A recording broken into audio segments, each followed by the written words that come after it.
বাংলাদেশে পুলিশ বাহিনী এবং পুলিশ সদস্যদের নিয়ে বিতর্ক যেন থামার নয়।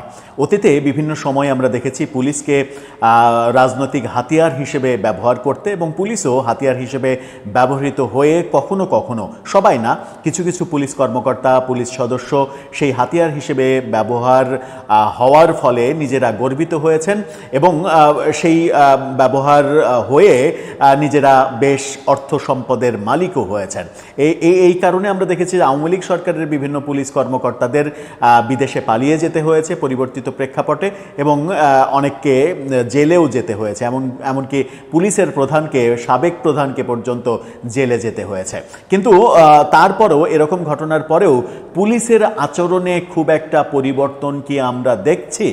এই যেমন গতকালকে একটা ভিডিও ভাইরাল হলো, পুলিশের এক অফিসার, তিনি বিএনপি নেতার পায়ে হাত দিয়ে সালাম করছেন এবং কুর্নিশ করছেন, সম্মান করছেন, করে সালাম টালাম করে তাকে গাড়িতে তুলে দিচ্ছেন।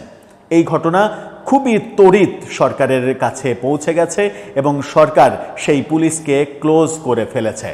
এটাও কি বিএনপির জন্য একটা বড় সিগন্যাল যে পুলিশ বিএনপির পক্ষে গত 15 মাসে বিভিন্নভাবে কাজকাম করলেও এখন আর কাজ করতে পারবে না?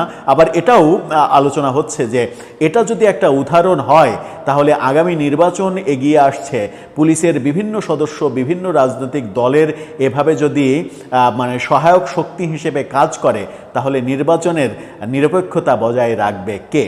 সেই প্রশ্নেরই সমাধান খুঁজবো এই ভিডিওতে। থাকবেন পলিটিক্স টিভির নিয়মিত কথা। পুলিশ বাহিনীর রাজনৈতিক কর্মকাণ্ড যুগে যুগে, কালে কালে, বছরে বছরে, মাসে মাসে, দিনে দিনে যেন পরিবর্তন হওয়ার কোনো লক্ষণই দেখছি না।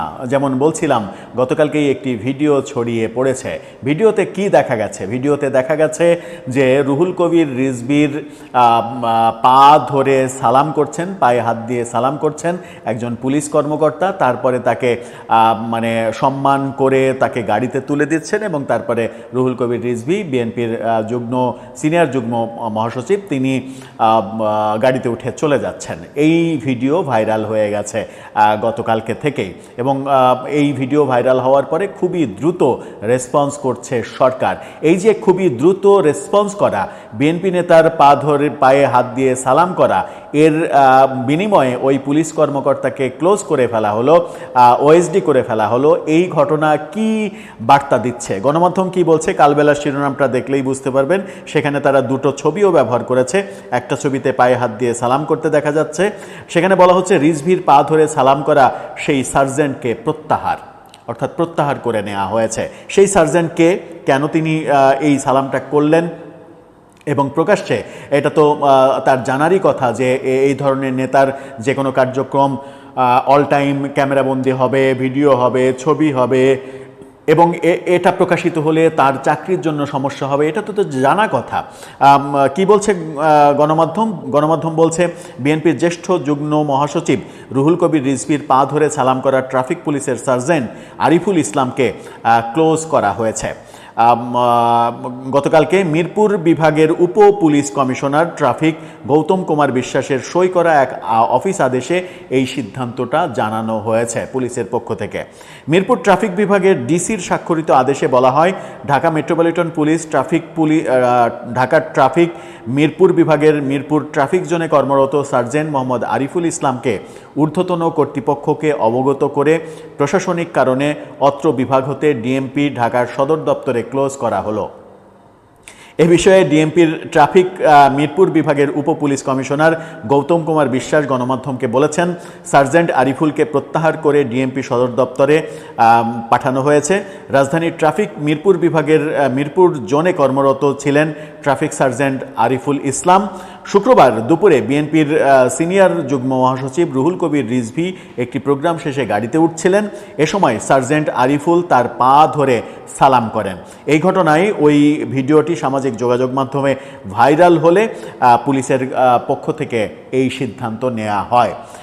এরকম সিদ্ধান্ত নেওয়াই স্বাভাবিক, কিন্তু এটা কি বিএনপির জন্য একটা বার্তা হলো? দর্শক, আপনার কি মনে হয় যে এটা কি বিএনপির জন্য একটা বার্তা হলো এবং পুলিশের জন্যও একটা বার্তা হলো যে